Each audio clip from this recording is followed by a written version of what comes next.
has that journey been from your childhood to entrepreneurship and running multiple businesses right now? So I was born in Saudi, as you mentioned. My parents moved to Saudi about 55 years ago now, and still there between there and Canada. So most of our lives have been spent in Saudi, between Saudi and Canada and the US. My childhood, beginning of my childhood was in Saudi. As mentioned to you before, I was diagnosed with a very rare cancer at 7 years old. In the Middle East at that time, in the early 90s, was not a very advanced period for the medical systems here. So we had to, well, my parents had to seek assistance from outside medical facilities in North America, the US in specific, where I traveled there with my mother. We spent quite some time there, and thank God I've went to remission after a struggling fight, with chemo and all that. But as a 7-year-old, of course, I don't really remember all the bad stuff. Some flashbacks come here and there, so that's a blessing, I guess. As a cancer survivor, as any other cancer survivor, you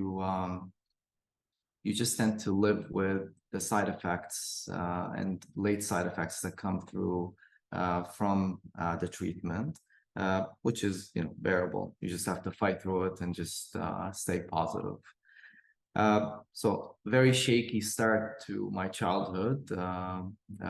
It was very challenging to integrate into the world and into schools, having that background, just because your exposure has been minimized, your protection has been maximized by family and friends. So you're not really ready for the real world, I guess, after something so dramatic like this. But managed to get through it. Fast forward, immigrated to Canada with my family, went to school there, put all that behind me and just concentrated on school. Work was always something that truly inspired me. I've wanted to work since a young age, always wanted to keep myself busy. So I've got into the settlement services first, was my first job in Canada, helping people integrate into the Canadian system. So finding them homes, finding schools for their children, helping them with anything that is needed for them to settle, getting their health insurance in place, their social insurance, banking, all the things that you need for settlement. And from there, so I was employed by a company at that time doing this service. From there, opened up my eyes to a gap in the market, which was student recruitment. A lot of these families that came to Canada, one of the main reasons was for them to get a better education for their children. They're fortunate enough to be able to leave and immigrate to Canada. Some others don't have that luxury for many reasons. So I've decided to look into having a student recruitment business, recruiting students in specifically from GCC countries. In specific in Saudi, UAE, and Kuwait were my strongest markets. And so I began my work. I know I'm interrupting, but if I may ask, which period was this? Which year was this? This was in the early 2002, I would say, 2002, 2003. Wow. I've started this, and it picked up, and I was doing fantastic.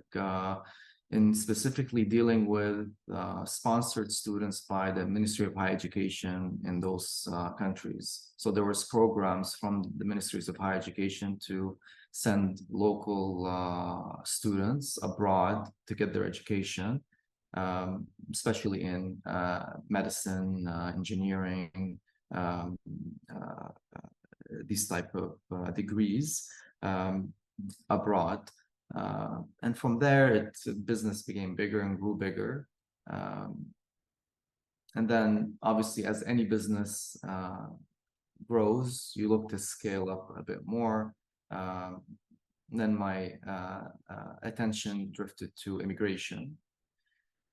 And from immigration, it grew into specializing in investment programs that governments offer, whether it was in Canada at the time, the US as well.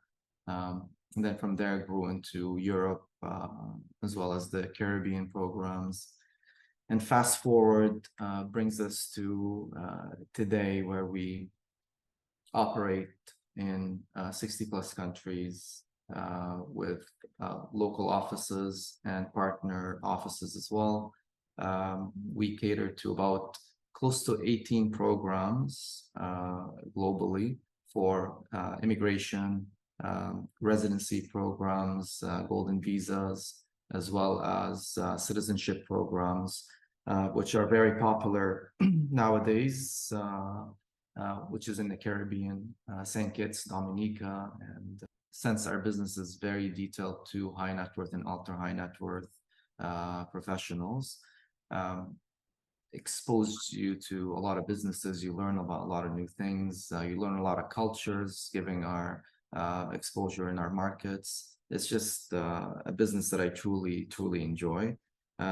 Just to touch on the challenges of cancer survivors going through business also is a challenge. Not everybody is aware of this. This is something that I've recently started to speak out about. It's not something I was comfortable sharing or discussing in public.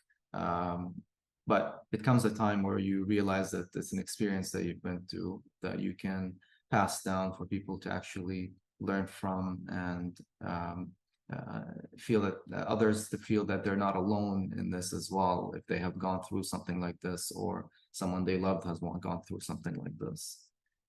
And the challenges, are just physical at times.